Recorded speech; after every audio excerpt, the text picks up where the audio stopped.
the world of Reverend Insanity, few characters are as enigmatic, terrifying, and psychologically complex as Spectral Soul Demon Venerable.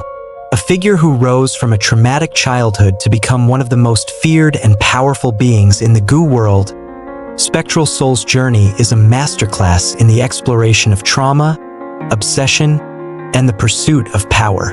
Today, we'll dissect the psychology of Spectral Soul Demon Venerable, examining his origins, motivations, and the philosophical underpinnings that define his character.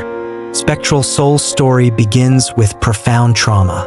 As a child, he witnessed the brutal murder of his mother at the hands of his own father, a moment that shattered his innocence and planted the seeds of his future philosophy. This event wasn't just a personal tragedy.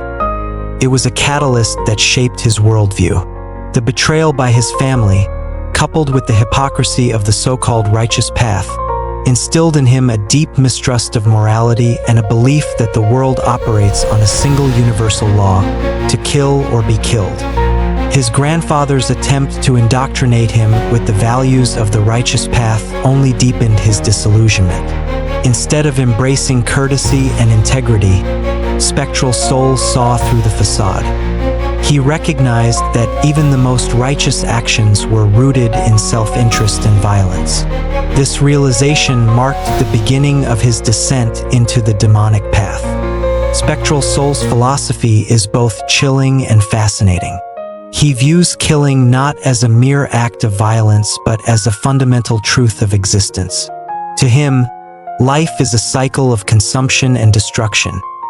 Whether it's hunting prey, eliminating enemies, or even the natural process of eating. This belief system, which he later formalized as the killing path, is a reflection of his nihilistic worldview. For Spectral Soul, killing is not just a means to an end. It's an end in itself, a form of enlightenment. His encounter with the Beastman Goo Immortal is a perfect example of this philosophy in action. While others would fear death, Spectral Soul embraces it as an opportunity to understand the nature of killing from the perspective of the victim. This moment reveals his unparalleled willpower and his ability to derive meaning, even pleasure, from pain and suffering. Spectral Soul's pursuit of power is driven by more than just a desire for dominance. It's a response to the helplessness he felt as a child. By becoming the strongest, he ensures that no one can ever control or betray him again. His rise to the rank of Demon Venerable is marked by relentless ambition and a willingness to sacrifice everything, including his own humanity. Yet, even at the pinnacle of his power, Spectral Soul is haunted by existential questions. His massacre of millions to obtain lifespan goo is not just an act of cruelty. It's a desperate attempt to defy the natural order and assert his dominance over life and death. This moment reveals the tragic irony of his character. No matter how much power he attains, he cannot escape the inevitability of his own mortality. His final days are marked by a tragic realization. Despite his immense power and knowledge, he is still bound by the rules of the world.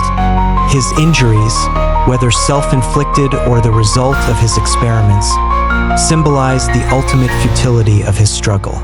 Even a Demon Venerable cannot escape the inevitability of death. Spectral Soul's legacy is as complex as the man himself. He is remembered as a tyrant and a mass murderer, but also as a visionary who pushed the boundaries of what was possible in the goo world. His creation of Soul Path and his role in the destruction of fate have far-reaching consequences, shaping the future of the world long after his death. In the end, Spectral Soul Demon Venerable is a character defined by contradictions. He is both a monster and a philosopher, a destroyer and a seeker of truth.